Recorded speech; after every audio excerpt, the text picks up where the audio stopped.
오늘 우리에게 주시는 하나님 말씀은 신약 110조 누가복음 10장 25절에서 37절의 말씀입니다.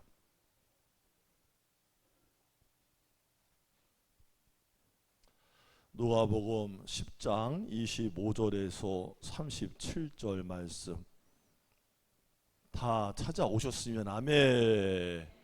우리 교회 좋은 게 단톡방에다가 미리 보내드리지요. 그러면 보자마자 잘 봤다 그러지 말고 찾아서 성경에다가 빨간 줄 파란 줄 딱 꽂아놓고 오면 뒤적거릴 필요도 없어. 할렐루야. 자, 찾으신 줄로 믿고 25절에서 37절까지 저랑 한 절씩 교독하시겠습니다.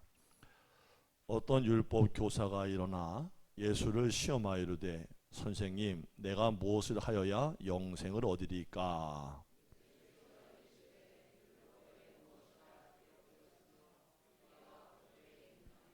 대답하여 이르되 내 마음을 다하며 목숨을 다하며 힘을 다하며 뜻을 다하여 주 너의 하나님을 사랑하고 또한 내 이웃을 내 자신같이 사랑하라 하였나이다.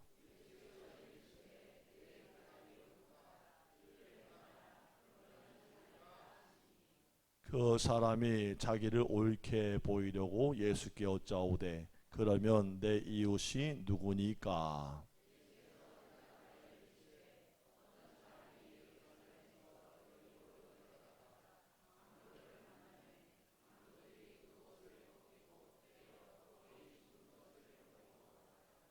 마침 한 제사장이 그 길로 내려가다가 그를 보고 피하여 지나가고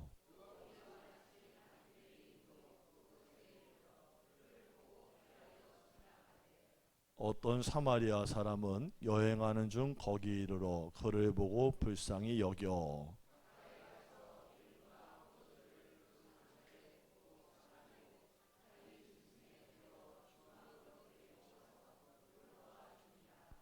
그 이튿날 그가 주막 주인에게 데나리온 둘을 내어주며 이르되 이 사람을 돌보아 주라. 비용이 더 들면 내가 돌아올 때에 갚으리라 하였으니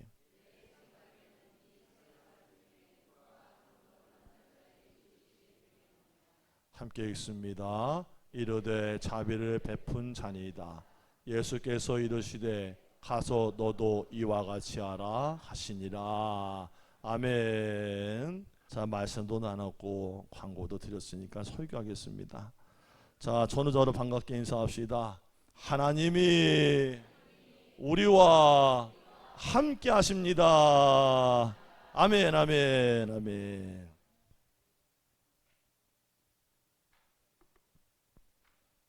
여러분 지난주 말씀 들으신 것 중에 뭐 내용 줄거리가 다 기억은 나지 않겠지만 그 단어 중에 제가 중요했다고 단어 말씀드린 게 하나 있어요. 다른 건 다 잊어버려도 기억을 해달라. 와, 할렐루야, 할렐루야. 정확해. 우선순위. 제자가 되는 데 있어서 부모를 버리라는 것도 아니고 형제자매의 삶을 다 버리라는 것도 아니고 예수님보다 더 사랑하는 건 안 된다 그랬어요. 제자도의 첫 번째 원리예요. 바로 오늘 제자도 예수의 제자가 되어 사는 삶 두 번째 원리를 말씀을 드릴 거예요. 잘 들으시고요. 여러분들이 교인이 아니라 성도가 되기를 바라고 성도가 아니라 그리스도의 사람이 되기를 바라고 그리스도의 사람이 아니라 제자까지 되어지기를 예수의 이름으로 축원합니다. 아멘. 애들도 교회를 매일 와야지 가끔 오면 저리야. 낯설어가지고 이게 집인지 교회인지 잘 모르겠어서 그런 거예요. 이해를 바랍니다잉. 여러분 예수님이 요한복음 15장에서 포도나무의 비유를 말씀하셨어요. 포도나무.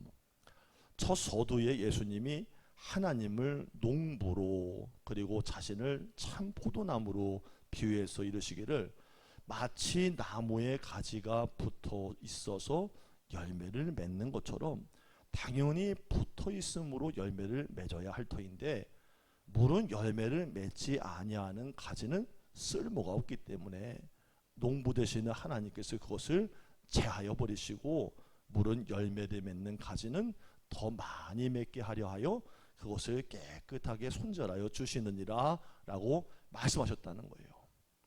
농부가 포도나무뿐 아니라 어떤 과실수라도 그것을 심고 비료 주고 가지치기 하고 열매를 손수 솎아주면서 가꾸는 목적이 있어요. 왜 하는 거예요? 왜 하지요? 열매를 맺게 하기 위해서. 그래서 농부는 때가 이르러 열매를 많이 맺으면 고생한 것에 대한 보람이 무척 크고요, 흐뭇합니다. 요새 우리 지역에도 예전만은 못하더라도 빨갛게 주먹만하게 막 열린 거 보면 그 열매의 기쁨이 아니겠어요? 요한복음 15장 8절 말씀, 포도나무 비유에 나오는 말씀이에요. 너희가 열매를 많이 맺으면 내 아버지께서 영광을 받으실 것이요 너희는 이것이 되리라 하셨어요. 무엇이 될까요? 내 제자가 되리라. 자, 말씀 가운데 두 가지가 있죠. 열매를 많이 맺으면 제자가 된다는 거예요. 삶 속에 열매가 있기를 주의 이름으로 축복합니다. 결국 예수님은 포도나무의 이야기를 통해서 우리 그리스도인들의 이야기를 하고 계시는 거예요. 우리 그리스도인은 열매를 많이 맺어야 한다 이 말씀이에요. 오늘 말씀 듣는 중에 교회를 다니는 정도를 넘어서 제자가 되고 하나님의 기쁨이 되어 열매를 많이 맺는 성도가 되기를 주의 이름으로 축원합니다. 오늘 함께 읽은 말씀은 누가복음 10장입니다. 널리 알려진 본문이에요. 일명 이 본문을 선한 사마리아인의 비유라고도 말을 해요. 이 말씀은요, 골리앗과 다윗의 이야기처럼 세상 사람들이 되게 잘 아는 말씀이에요. 오늘 본문을 배경으로 생겨난 법률도 있습니다. 선한 사마리아법 드러나 보셨나요? 선한 사마리아법, 그것이 바로 오늘 본문을 배경으로 하고 있는 거예요. 자신에게 특별한 위험이 발생하지 않음에도 불구하고 공경에 처한 사람을 구해주지 않는 행위를 처벌하는 법이에요. 우리나라에서는요, 여러 가지 위헌과 다툼, 혼란의 소지가 있기 때문에 처벌의 근거를 따로 두진 않지만요, 프랑스에서는 이 의무를 이행하지 않는 경우에 5년 이하의 징역형에 처해진답니다. 여러분, 어떤 율법 교사가 25절에 보니까 예수님께 나와요. 그리고 예수님께 물었어요. 영생 얻는 길이 무엇입니까? 선생님, 내가 무엇을 하여야 영생을 얻겠습니까? 여러분, 영생 들어보셨나요? 들어봤으면 들어봤다고 아멘. 난 오늘 처음 듣는다 아멘. 계시다니까 두세 분. 여러분, 영생이라는 말이 기독교에서 굉장히 중요한 단어거든요. 그냥 중요한 정도가 아니라 가장 중요하다고 봐도 돼요. 그러나 그 중요성에 비해서 영생이라는 말은 이게 듣는 이에게 그렇게 쏙 와닿지가 않습니다. 영생? 약간 좀 추상적인 것 같은 거예요. 심지어는 교회를 오래 다니신 분들도 영생이란 말을 많이 들어왔지만 쉽게 이해하지를 못하고요. 영생이 뭔지 한번 설명해 주세요 그러면요, 잘 설명하기도 어려운 말이에요. 여러분, 영생은 다른 게 아니에요. 말 그대로 영원한 생명이에요. 같이 한번 해봐요. 영원한 생명. 여러분, 육체를 가진 사람이 영원한 생명을 논하거나 가질 수 있겠어요? 한계가 있지요. 없어요. 오직 영원하신 하나님 한 분만이 영생을 가지신 거예요. 그러면 육체를 지닌 사람이 어떻게 영생을 얻을 수 있습니까? 이 율법사가 내가 영생을 얻으려면 어떻게 됩니까? 이 말은 이런 뜻이에요. 영원하신 하나님이 나와 함께 하셔서 이 세상을 살면서도 평안과 행복을 누리고 사는 것, 이 복이 우리에게 있기를 축복합니다. 그리고 내가 만약에 때가 이르러 죽는다 할지라도 영원하신 하나님께서 나의 영혼을 데려가셔서 하나님과 함께하고 영원한 세상에서 살아가는 것, 이것이 영생인 줄로 믿습니다. 자, 이것이 궁금해서 왔는데 이것이 바로 영생이다. 영생은 그리스도인뿐 아니라 믿지 않는 사람 누구에게든지 다 필요하고 중요한 말씀이라는 거예요. 자, 그럼 어떻게 해야 이 영생을 우리가 얻을 수 있겠습니까? 요한복음에 보니까 영생하고 관련해서 예수님이 직접 이런 말씀하셨어요. 다른 선생님이 한 거 아닙니다. 제자가 한 거 아니에요. 예수님이 직접 하셨어요. 요한복음 5장 39절에 너희가 성경에서 영생을 얻는 줄을 생각하고 성경을 연구하거니와 이 성경이 곧 내게 대하여 증언하는 것이니라. 자, 5장 39절에서 성경이라는 단어가 몇 번 나왔을 거예요? 몇 번이요? 맞추는 분한테 학생부에도 저 티를 드릴게. 성경 몇 번 나왔어요? 한 구절에서 3번 나왔어요. 여러분 잘 들으세요. 이 세상에는 수많은 책이 있고 가르침이 있고 교훈이 있습니다. 나름대로는 대단하다고 말하지만 진리는 변하지 않는 게 진리거든요. 성경 외에는 진리가 없습니다. 성경에만 영생이 있습니다. 그래서 성경은 예수를 말하는 책이고 예수는 곧 영생이다. 성경, 예수, 영생. 이쯤 되면 시작. 왜 이러셔? 물에 젖은 것 마냥? 시작. 할렐루야. 요한복음 5장 39절은 그걸 얘기하는 거예요. 야, 너네가 성경을 읽지? 그 성경 나에 대해서 얘기하는 거야. 영생을 알고 싶어? 나를 믿으면 돼. 할렐루야. 성경은 예수님 이야기요. 짜고 짜면 구약에 아무리 별 얘기 다 해도 선지자 나오고 제자들 나오고 별 역사가 다 나와도 결국에 한 분에게 초점 맞춘 거예요. 예수 이야기. 자, 그러면 여러분 우리가 성경을 읽는 가장 중요한 목적이 있어요. 영생 얻는 거라고 말씀을 드렸어요. 영생을 얻으려면 성경에서 결국에는 발견해야 되는 단 한 분 있다는 거예요. 예수를 발견해야 돼요. 그것만 필요한 거예요. 자, 한 군데 더 볼까요? 요한복음 5장 24절. 갑자기 눈 감고 있다가 목사님이 시킬 수도 있어요. 찾아보라고 해. 요한복음 5장 24절. 눈 감은 분들 눈을 뜨게 되기를 예수의 이름으로 축원합니다. 눈 먼 자는 눈을 뜰지어다. 요한복음 5장 24절 말씀이에요. 내가 진실로 진실로 너에게 이르노니 내 말을 듣고 또 나 보내신 이를 믿는 자는 영생을 얻었고 심판에 이르지를 아니하나니 사망에서 생명으로 옮겼느니라. 같이 합시다. 나는 사망에서 생명으로 옮겨졌습니다. 믿으면 아멘. 예수를 믿었기 때문에 죽는 자가 아니라 사는 자가 됐음을 믿으시기 바랍니다. 로마서 10장 10절에 사람이 마음으로 믿어 의에 이르고 입으로 시인하여 구원에 이르느니라. 예수를 믿는다는 그 하나 때문에 영접하는 사람은 이미 영생을 얻고 살아가는 거예요. 그러니까 죽으나 사나 두려울 거 없는 거예요. 왜? 살면 사는 거예요. 하나님 위해서. 할렐루야. 죽으면 어떻게 하는 거예요? 천국 들어가면 되는 거예요. 할렐루야. 여러분들이 그 길을 몰라가지고 내비게이션이 시간이 없어요. 나는 가본 적이 없어요. 쓸데없는 소리 하지 마라. 그냥 가면 가는 거예요. 할렐루야. 영생을 주시는 거, 사망에서 생명으로 옮겼다는 거, 이거는 다른 게 아니라 예수를 믿음으로만 주어지는 것입니다. 어떤 율법교사가 바로 영생 얻는 길을 물어봤잖아요. 이 영생의 근원이 예수님 찾아온 건 잘한 거예요. 잘 찾아온 것 같아요. 그런데 중요한 것은 이 율법의 교사가 정말 영생이 갈급해서 물어온 것이 아니라는 거예요. 예수님을 시험할 목적으로 물었던 거예요. 자, 26절 말씀 한번 읽어볼게요. 26절 시작.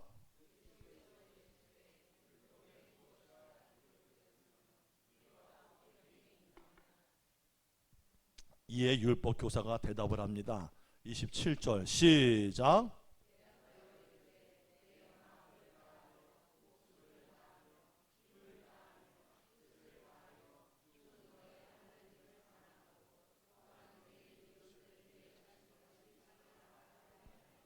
아멘. 자, 예수님께서 대답을 해주셨죠. 자, 너는 그 뭐라고 읽느냐? 그랬더니 율법교사가 대답을 참 잘했어요. 참 잘한 거예요. 하나님을 사랑하라, 이웃을 사랑하라. 예수님은 그가 대답을 잘함을 보시고서 결국 28절에 이렇게 말씀하세요. 예수께서 이르시되 너 대답 참 잘했다. 내가 대답한 대로 이를 행하라. 그러면 살리라 하시니. 여러분, 예수님 말씀을 여러분 결론 읽고 가서 잘 들어야 돼요. 과정도 중요하지만 예수님이 결국 어떤 결론 냈냐, 이것이 제일 중요한 거예요. 예수님 말씀이 이런 거죠. 너는 율법이 한마디로 하나님 사랑과 이웃 사랑이라는 것을 잘 알고 있구나. 율법의 613가지가 10가지가 되고 10가지가 온 율법과 강령으로 2가지가 되어서 하나님 사랑과 이웃 사랑인 것을 넌 잘 알고 있구나. 자, 그렇다면 네가 알고 있는 그대로 그렇게 행하고 살면 된다. 그러면서 예수님이 오늘 본문에 선한 사마리아인의 비유를 그에게 들려주셨던 거예요. 자, 지금까지는 오늘 선한 사마리아인의 이야기가 나오게 된 배경을 설명드린 거예요. 자, 이야기의 내용입니다. 강도를 만났어요. 어떤 사람이 강도를 만나서 거반 죽게 됐습니다. 엄청 얻어 터졌나 봐요. 그 길을 갈 때 한 제사장이 그 사람을 봤다는 거예요. 자, 그냥 지나칩니다. 하나님의 율법과 종교에 열심히 했던 레위인도 봤지만 그냥 지나쳤다는 거예요. 근데 어떤 사마리아 사람, 같이 합시다. 사마리아 사람, 그는 보고 지나치지를 못했다는 거예요. 그 사마리아 사람은 강도 만나 거반 죽게 된 것을 그 사람을 보고는 자신의 시간과 물질을 들여가면서 돌봐줬다는 거예요. 자, 예수님이 이 비유를 통해서 하고 싶었던 말씀이 뭐냐? 너 이웃사랑 아는 것 알고 있구나. 여러분, 우리도 알아요. 아니, 알면 안다 그러고 모르면 모르겠다 그러고 이웃을 사랑해야 된다는 생각이 오늘 들었으면 들었다고 하고 알아요. 여러분, 기독교는 이웃을 사랑하는 종교지요. 다 알잖아요. 자, 이웃을 사랑하는 것도 중요하고 알지만 그 사랑을 행동으로 옮겨서 열매를 맺어야 한다는 거예요. 우리가 신앙생활이라는 것을 평생 하고 살아가요. 그렇지요. 근데 문제가 뭡니까? 뭐가 문제일까요? 여러분, 모르는 건 모르는 거예요. 잠을 깨라는 거예요. 할렐루야. 여러분, 모르는 건 모르는 거예요. 모르는 건 모르는 거지. 모르는 게 모르는 거지. 그럼 뭔 몰라요. 모르는 거 가지고 뭐라고 하면 안 되잖아. 모르는데. 다 들었는데도 모를 수 있다는 거예요. 여러분, 이 앞에 서 있는 목사가 다 할까요? 여러분, 목사님들 강단사에 서가지고 할렐루야, 하나님의 말씀은 거룩하여서 성경에 신명기에 기록되어 있고 다 압니다. 다 이게 개뿔 뭘 다 알아. 나도 다 몰라. 성경을 읽지만 다 몰라요. 솔직한 얘기는 내가 방송 나가냐 이거 드는 거야. 이게 뭘 알아? 다 몰라요. 알 수가 없어요. 오죽하면 제가 주석을 10몇 개 펴놓고 아무리 연구해도 안 나올 때도 있다니까. 오죽하면서 펴놓고 그래요. 하나님, 이 말씀을 안 주시려고 그러시는 겁니까? 모르겠어. 나도 잘못 풀면 이단 되니까 못 풀겠다 이거요. 모른다니까. 근데 모르는 게 모르는데 뭘 어떡하라는 거다 뭐. 목사님, 모르니까 바보예요 이럴 거예요? 모르는 거 모른다고 치고 안다고 했잖아. 아까 당신 여러분들이 다 안다고 하셨잖아요. 이웃사랑을 해야 하는 거 안다. 문제는 그거예요. 그렇게 살지를 않는다는 거예요. 아는데. 아무리 나라에서 계도를 하고 어르신들 무단횡단하면 큰일 납니다. 자, 그래도 말을 들으실까요? 안 들으실까요? 여지없어. 갈짓자로 가는 거야. 차는 여기서 오는데 나는 이쪽 보고 가는 거야.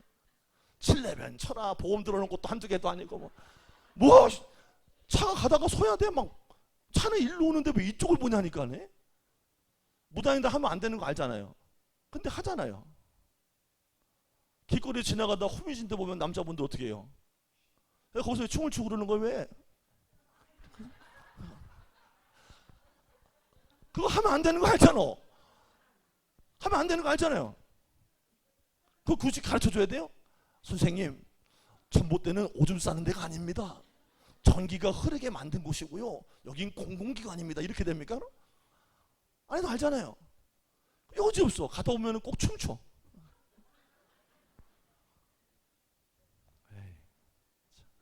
왜 그런 거예요? 아는데 자기 편한 대로 살려고 그러는 거예요. 아는데.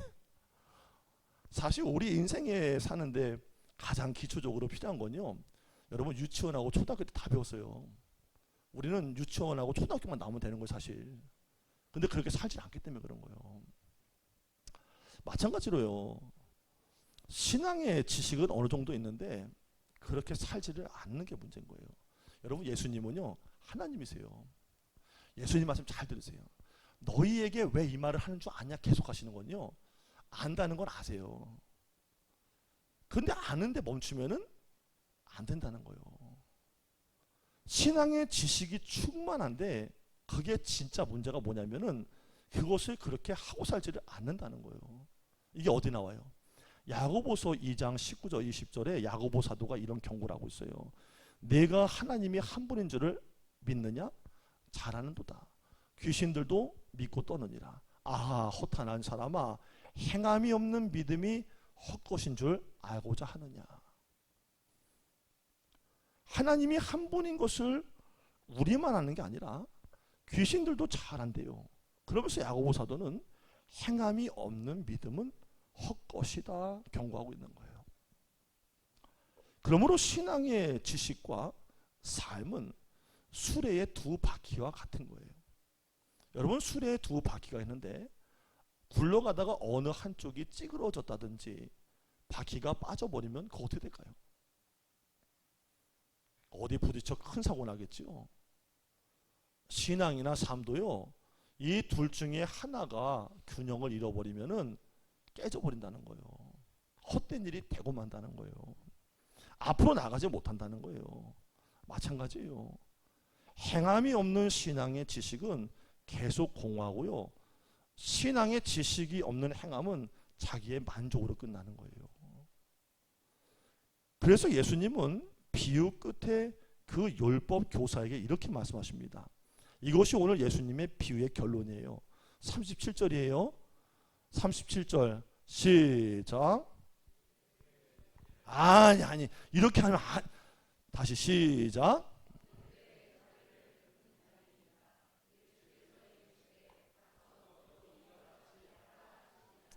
아멘. 너도 이와 같이 하라. 할렐루야. 이웃 사랑하는 것 아는 것 같이 삶으로 녹여져서 사라져서 열매를 맺어 하나님이 영광 받으시게 살아가라. 우리가 여기서 이런 질문을 하게 되는 거예요. 그럼 내가 알고 있는 신앙의 지식이 나의 행함으로 열매를 맺으려면 그럼 내 의지적인 노력이 많이 필요한가? 바꿔 말합니다. 인간적으로 의지가 강한 사람은 열매 맺는 신앙생활을 성공하고, 인간적으로 원래 의지가 약한 사람은 열매 맺는 신앙생활에 실패할 수밖에 없다는 말인가? 그런 말 아니에요. 그렇다면 신앙생활이라는 게 곧 내 의지의 여부로 되는 생활이라는 것인가? 그런 거 아니에요. 신앙생활은 마치 천 바짝 마른 걸 물을 짜내듯이 할 수 있는 그런 성질일 것이 아니에요. 여러분, 우리 안에 선한 것이 없을까요? 없을까요? 선한 것 하나 없습니다. 누구 하나 사랑하는 것도 내 마음대로 못합니다. 희한하죠? 오늘은 그 사람이 그렇게 예뻐 보이고 사랑스러워. 근데 내일 그 사람이 미운 짓 해봐. 계속 사랑할 수 있을까? 뭐라 그래요? 내가 저거 저지랄 줄 알았어. 저거 봐라, 어제까지 멀쩡하다 또 지랄한다. 저거 봐봐. 내가 저러니까 사랑할 수 없는 거 저 인간 저거 봤지? 저러니까 저거 우리는 원래 그렇다니까요. 내가 사랑할 수 있을 땐 사랑한다고 말하는데 달라지면 나도 달라지는 거예요. 선한 거 하나도 없습니다. 여러분, 이걸 기억하시기 바래요. 내가 신앙생활을 잘하려는 소망이 아무리 크다 할지라도 성령님의 소망은 더 큰 것을 믿으시기 바랍니다. 여러분, 우리가 하나님을 믿고 예수를 내 안에 구주로 영접한 다음에 성령이 찾아오셔서 이 안에 계시면 그분이 내 안에 장악하시고 주인 되시는 거거든요. 그럼 내가 선한 일을 하고자 하나 내 안에 악한 일도 같이 일어나기 때문에 내가 오호라 공고한 자처럼 늘 갈등한다는 거예요. 저거 봐라, 저 새끼 저거, 이거 봐라, 이거. 이러다가도 성령이 내 안에서 그럼 못 쓰지, 그래도 해야지, 네가 그리스도의 사람인데, 이렇게 가르치는 소망이 더 크다는 거예요. 할렐루야. 내 신앙의 주도권을 그렇기 때문에 누구한테 자꾸 넘겨드려야 되냐? 성령께 넘겨드려야 되는 거예요. 다만 내가 할 것이 있어요. 바로 그거예요. 순종. 같이 한번 해봐요. 순종. 여러분, 순종이 뭐예요? 내 의지 생각과 다를 때도 아멘 하는 거예요. 자, 시작. 뭐라고 한 거예요? 도대체가 60이 다 넘었는데 옹알이를 배우시고 어떻게 된 거예요? 내 생각과 의지가 달라도 하라고 하시면 아멘 하는 거, 그게 순종이요. 순종. 하나님이 나한테 말씀하시는 게 느껴질 때 하나님 할게요. 성령이 내 마음에 감동 주실 때 순종. 하나님 제가 할게요. 종아 누구한테 가봐라. 종아 그 사람 가서 네가 돌봐줘봐. 네가 한번 챙겨봐. 그러면 그냥 듣는 거예요. 근데 이런 음성이나 이런 감을 아무나 들을 수 있는 거예요? 여러분 라디오를 사다가 이 케이스 박스를 갖다 놓으면 라디오가 나와요?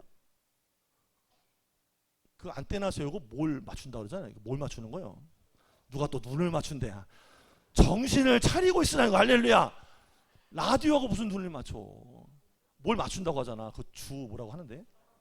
알긴 다 하면서 알긴 뚫어지게 다 하면서 그런다니까. 하나님하고 주파수를 맞추고 있다 보면 그게 들리고 내 생각과 내 의지대로 계속 사는 사람은 아무리 얘기도 안 들려. 그러니까 성령에 민감하려고 귀를 열어놓고 하나님께 물어보고 사는 사람은 음성이 들려요. 가라, 해라, 만나라, 너다. 그러면 주파수 맞춘 대로 가서 순종만 하면 순종의 결과는 100%예요. 할렐루야. 왜? 순종을 시키는 분은 하나님이신데 그 하나님이 영광을 받기 위해서 보내시는 거예요. 저는 여러분과 제가 그런 주인공이 되기를 예수의 이름으로 축복합니다. 자, 오늘 본문 말씀에도 그래서요, 우리에게 바라시는 건 다른 게 아니에요. 아냐? 알면 가서 하고 살아라. 이것이 너의 인생의 열매가 될 것이고 내가 그것을 통해 영광을 받게 될 것이다. 여러분 골로새서 1장에 보니까 바울이요, 에바브라를 통해서 골로새 교회 소식을 들어요. 그리고 하나님께 감사를 드려요. 왜? 감사를 했던 이유가 뭐냐? 골로새 교회 성도들이 신앙생활이 그냥 한 게 아니라 믿음이 열매를 맺어서 드러났기 때문이라는 거예요. 그래서 골로새서 1장 6절에 보니까 이 복음이 이미 너희에게 이름에 너희가 듣고 참으로 하나님의 은혜를 깨달은 날로부터 너희 중에서와 같이 또한 온 천하에서도 열매를 맺어 자라는도다. 같이 한번 해봐요. 열매를 맺어 자라는도다. 예수의 복음이 전하여진 곳에서는 그곳이 어디든지 열매를 맺게 된다는 거예요. 그러니까 예수 그리스도의 복음을 내가 듣고 내가 예수님을 마음속에 영접하고 성령의 주파수를 맞추고 살면은 그분이 열매를 맺어 주시는 것이지 내가 노력으로 맺는 것이 아니라는 거예요. 여러분 복음은, 말씀은 그 안에 무엇이 들어있습니까? 여러분 이게 성경 책입니까? 이건 책이 아니에요. 이것은 하나님 말씀이요.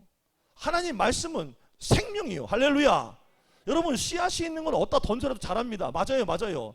농사 짓는 분도 다 알잖아요. 어디다 던져놔도 알아요. 우리 형이 옛날에요 복숭아를 먹었는데요, 집에서 도시에서 뭐 땅에 있어 뭐가 있어, 뒷밭에다가 씨를 갖다가 먹고선 휙 뱉어놨어. 얼마 지났는데 복숭아가 자라고 있는 거예요. 생명이 있는 거예요. 생명이 있는 건 자라는 거예요. 자라면 나중에 어떻게 돼요? 조금만 손대주면 열매가 나오는 거예요. 하나님 말씀은 생명이 있는 거예요.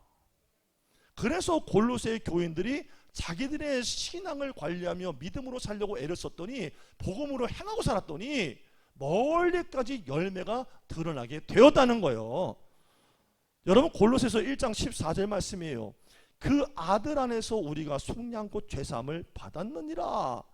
예수께서 내 안에 들어오시니까 내 안에 흑암의 권세가 떠나가게 되고 이전에 행하지 않았던 선한 행실을 하면서 복음의 영광을 드러내며 살 수 있는 사람으로 변화되게 되었다는 거예요. 골로새서 1장 13절 그가 우리를 흑암의 권세에서 건져내사 그의 사랑의 아들의 나라로 옮기셨으니. 바로 이 원리예요. 여러분과 저는 선하지 못해요. 조금 애는 쓸 수 있지만요 못해요. 우리를 통해서 하나님이 기뻐하신 열매가 많이 맺혀야 제자가 된다 그랬어요. 지난주랑 오늘 똑같은 얘기예요. 제자가 되어라. 하나님의 영광을 드러내는 제자가 되어라. 하다못해 교회에 모여서 일주일 동안 있다가 우리의 삶을 어디로 던져놔도 어디다가 갖다 놔도 나 때문에 하나님을 믿는 사람들이 생겨나야 한다는 거예요. 할렐루야. 여러분 그리스도인은 교회에 모이는 게 목적이 아니에요. 여기에 모여서 찬송 부르고 기도하고 말씀 듣고 은혜 받고 성령 충만해서 나가서 내가 있는 곳에서 열매를 맺어야 되는 거예요. 그래서 일주일 동안 잘 살고 복음의 열매를 많이 맺었다가 주일날 그 사람 손잡고 교회로 가서 그 영혼이 또 열매를 맺어서 하나님 사람 되면 그 사람이 가만히 있냐 이거예요. 말씀이 들어가면 그 사람이 또 나가서 다른 영혼을 만나고 열매를 맺게 해서 또 데려오는 거예요. 이게 바로 하나님 나라의 부흥의 원리요. 할렐루야. 우리 교회가요 제자가 되기를 바래요. 교인 수준에 머물러 있지 맙시다. 옆 사람과 인사합시다. 교인에 머물러 있지 맙시다. 교인에 머물러 있지 마세요. 관리 당하려고 하지 말고 여러분이 관리해서 영혼의 열매를 맺으세요. 할렐루야. 다 제자가 되어서 우리 교회가요 반드시 이 지역에서 소문이 나고 앙성에서 영혼이 돌아오고. 할렐루야. 왜들 이러실까? 왜들 이러실까? 얘도 엄청 세게 쏘놨는데 빨간색으로 아멘을 엄청 크게 할 거라고. 앙성에서도 영혼이 돌아오고 아무리 시내에 있어도 말씀을 들을 게 없고 영혼의 감흥이 없으면은 찾아오게 되는 거예요. 자, 음식이 맛있으면 어디까지 가요? 어디까지 찾아가요? 해발 500m 위에 한정식 집이 맛있다 그러면요 길을 쓰고 모닝 걸고 올라갑니다. 길을 쓰고 올라가요. 모닝이 망가지거나 말거나 엔진이 나가거나 말거나 올라가는 거예요. 왜? 먹으려고. 맛있으면은 또 가는 거예요. 그냥 지역이 문제가 아니라니까. 제자가 되어 부흥하는 교회, 하나님 역사하시는 교회, 많은 열매로 영광받는 교회가 되기를 주의 이름으로 축원합니다. 기도하겠습니다. 한 번 사는 인생 기왕 신앙 세계에 발들여 놓고 믿음으로 사오니 하나님의 기쁘신 뜻을 성령께서 날마다 깨우쳐 주셔서 하나님의 기쁨 되는 복음의 열매를 삶 속에 많이 맺으며 살게 하여 주옵소서. 예수님의 이름으로 기도드립니다. 아멘.